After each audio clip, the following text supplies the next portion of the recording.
La palabra de hoy nos habla de la traición de Judas, de la homilía de San Juan Pablo II.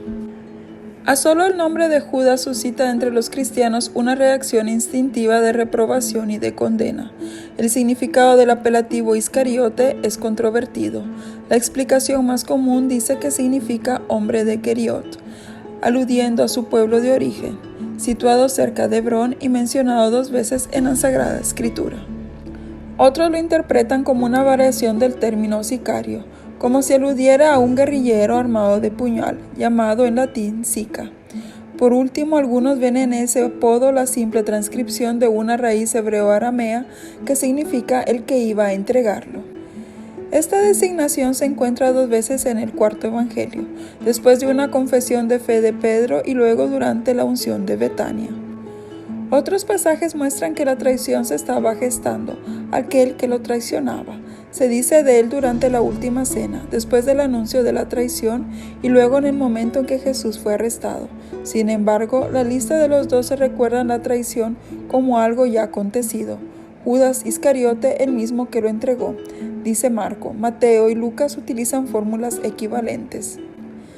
La traición en cuanto tal tuvo lugar en 2 momentos, ante todo en su gestación, cuando Judas se pone de acuerdo con los enemigos de Jesús por 30 monedas de plata y después en su ejecución con el beso que le dio al maestro en Getsemaní.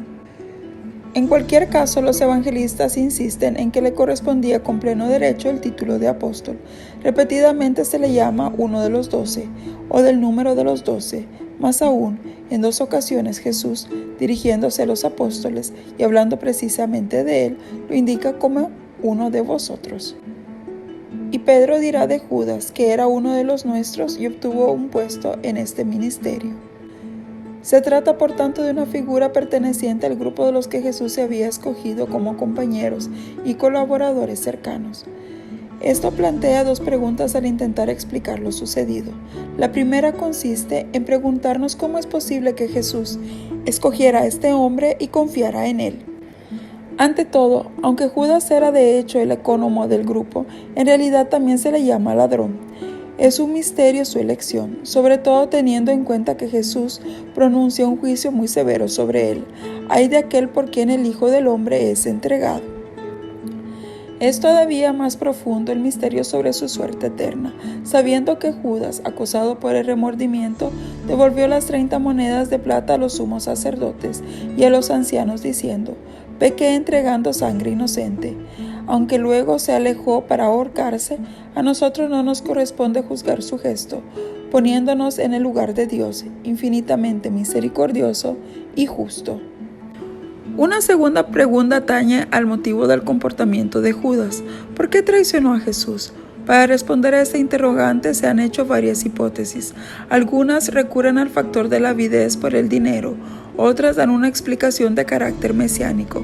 Judas habría quedado decepcionado al ver que Jesús no incluía en su programa de liberación político-militar de su país.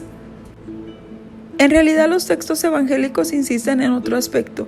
Juan dice expresamente que el diablo había puesto en el corazón a Judas Iscariote, hijo de Simón, el propósito de entregarlo.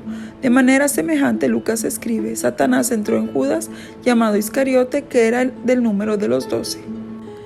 De este modo se ve más allá de las motivaciones históricas y se explica lo sucedido basándose en la responsabilidad personal de Judas, que cedió miserablemente a una tentación del maligno. De este modo, la traición de Judas sigue siendo un misterio. Jesús lo trató como un amigo, pero en sus invitaciones a seguirlo por el camino de las bienaventuranzas, no forzaba las voluntades ni les impedía caer en las tentaciones de Satanás, respetando la libertad humana. En efecto, las posibilidades de perversión del corazón humano son realmente muchas.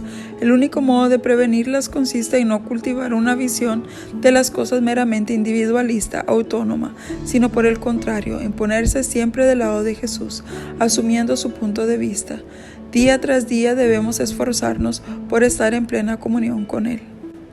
Recordemos que incluso Pedro quería oponerse a él y a lo que le esperaba en Jerusalén, pero recibió una fortísima reprensión.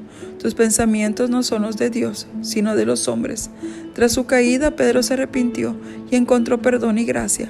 También Judas se arrepintió, pero su arrepentimiento degeneró en desesperación y así se transformó en autodestrucción. Para nosotros es una invitación a tener siempre presente lo que dice San Benito al final del capítulo 5 de su regla, un capítulo fundamental. No desesperar nunca de la misericordia de Dios.